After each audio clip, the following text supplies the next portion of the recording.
Sa mga nag-aalala po kay Kim Chu, okay lang po siya, lagi pong nakabantay si Paulo. Kaya wag po kayong magpapaka-stress, magiging okay din po ang lahat mga kakimpaw. Alam natin na may awa po ang Diyos at mapagtatagumpayan ni Chinita Princess ang lahat ng ito. Kaya ipag-pray lang din natin na sana po maging okay na ang lahat.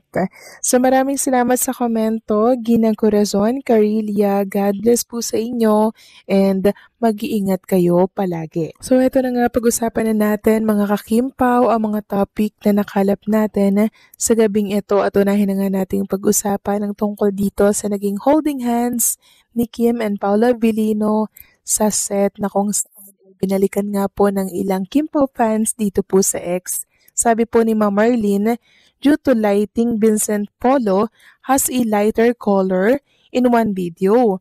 May nagsabi before part daw ng scene ito. But sa episode 3 na, may hawak na beer si Vincent. May bag si Stella. No BTS nga ang first video. Holding hands while waiting. So yes mga kakimpaw, ito po ay yung BTS, no? BTS ito ni Kim and Paolo Avellino. Nag-holding hands talaga sila. So anong ibig sabihin nito, diba? Hindi naman ito galawang pang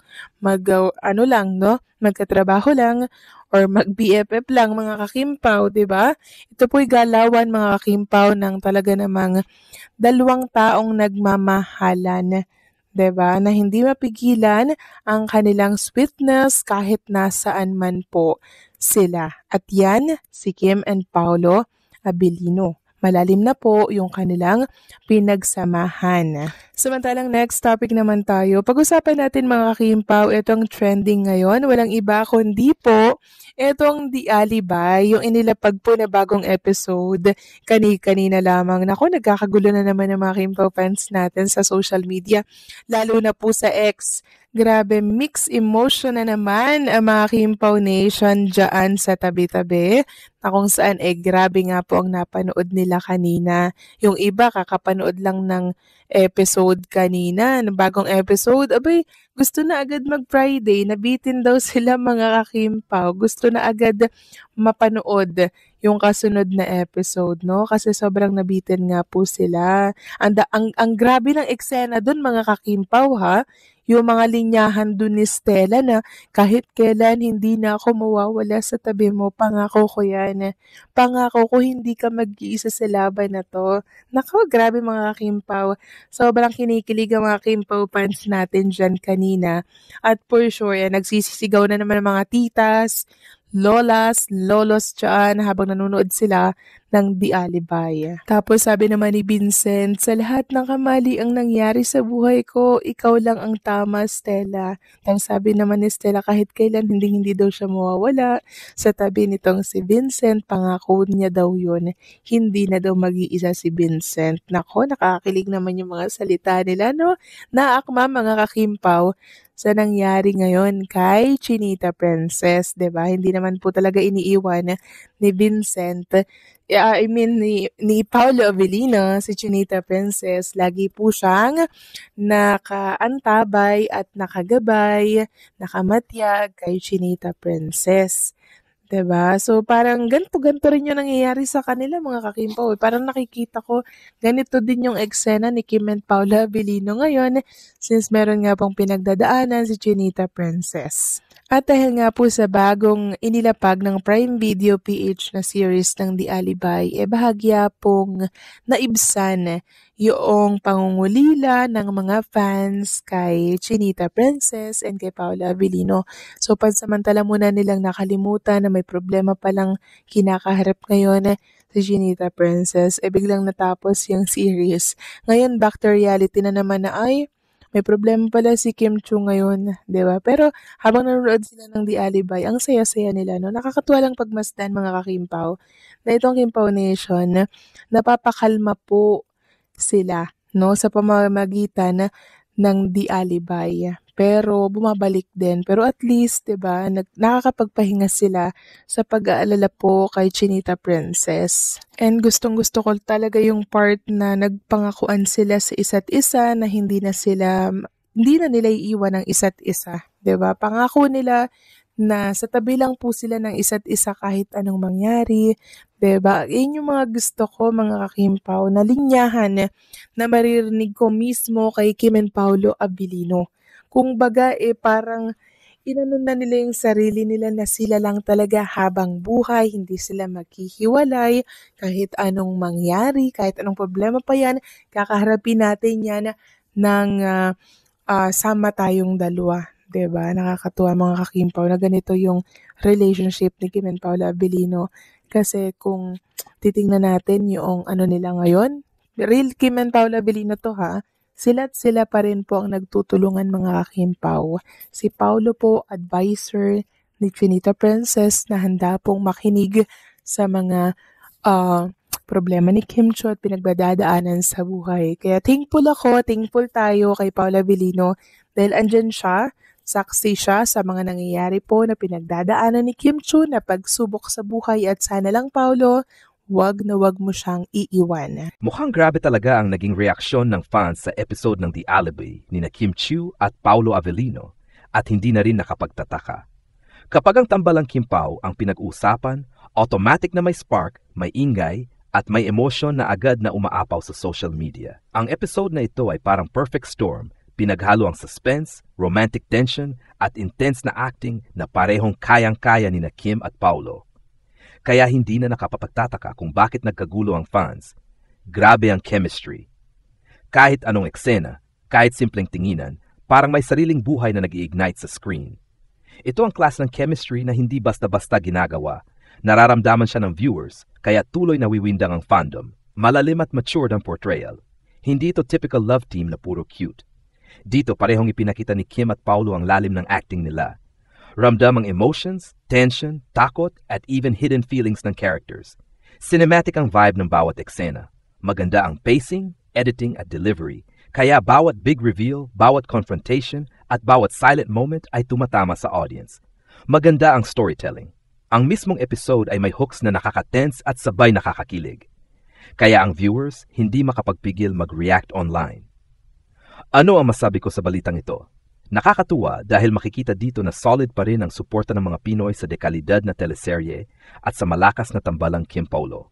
Ibig sabihin, gumagana ang formula ng matapang na kwento plus matured acting, undeniable chemistry. May demand ang audience para sa ganitong klaseng serye, hindi puro patwitums, kundi may lalim at complexity. Nagre-reflect din ito ng pagtaas ng standards ng manonood. Kapag maganda ang production, hindi nila kinakalimutang ipakita ang suporta. Ano pa ang may daragdag ko?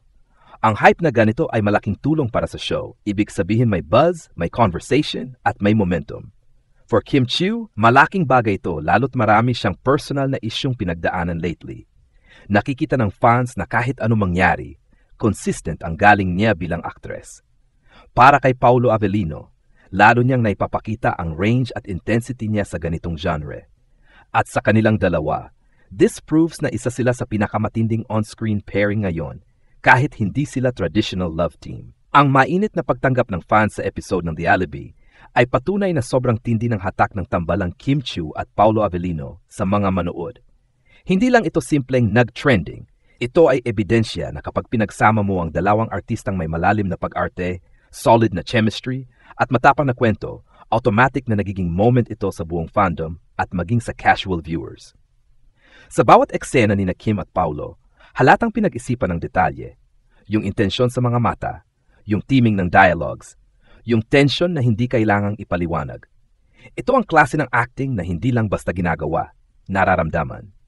Nakakadagdag pa na matagal nang inaabangan ng tao ang isang proyekto kung saan parehong bibigyan ng seryosong dramatic at thriller material sina Kim at Paolo.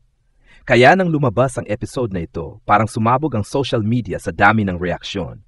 At totoo din na malaking factor ang balance ng suspense at romantic undercurrent. May kaba, may misteryo, pero may kilig at emotional weight. Kaya ang mga fans hindi alam kung ano ang unahin, mag-scream, ma-tense, o ma-in love. Higit pa rito, ang hype na ito ay nagpapakita na hindi pa nawawala ang interes ng mga Pilipino sa high-quality storytelling. Ang mga artista tulad nina Kim at Paolo, kapag binigyan ng tamang project, ay nagiging sobrang impactful. At higit sa lahat, The Alibi is setting a new standard para sa Filipino drama.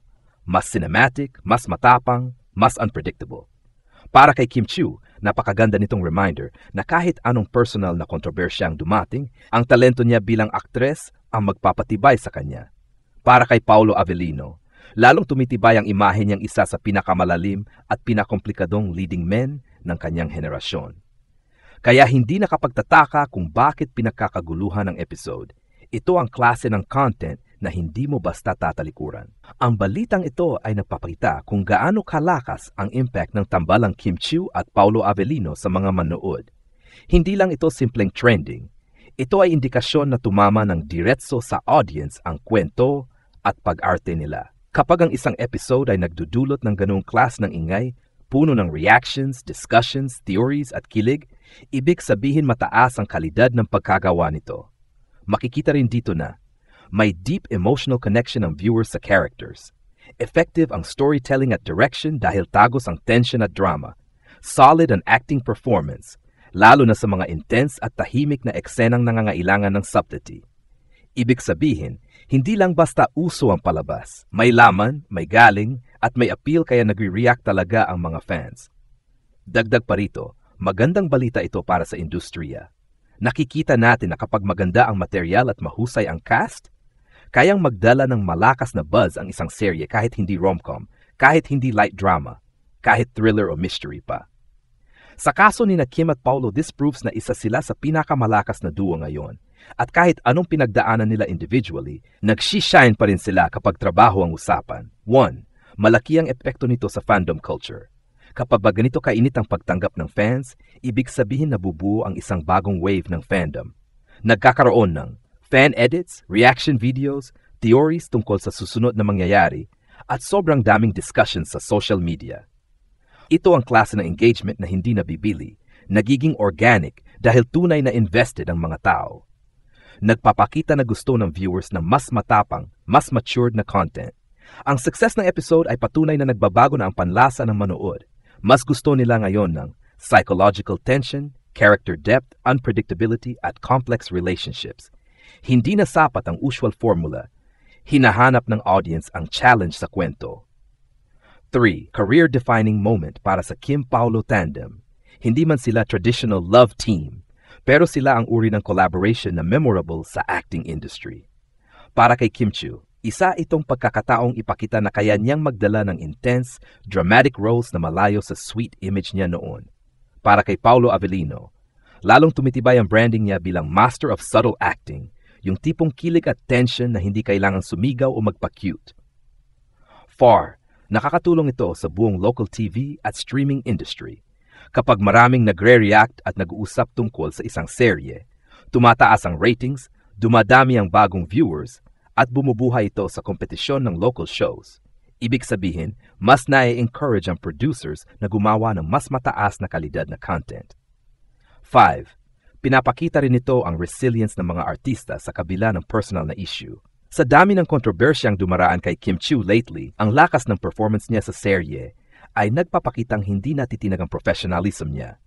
At sa suporta ni Paulo, makikita na solid ang partnership nila on screen.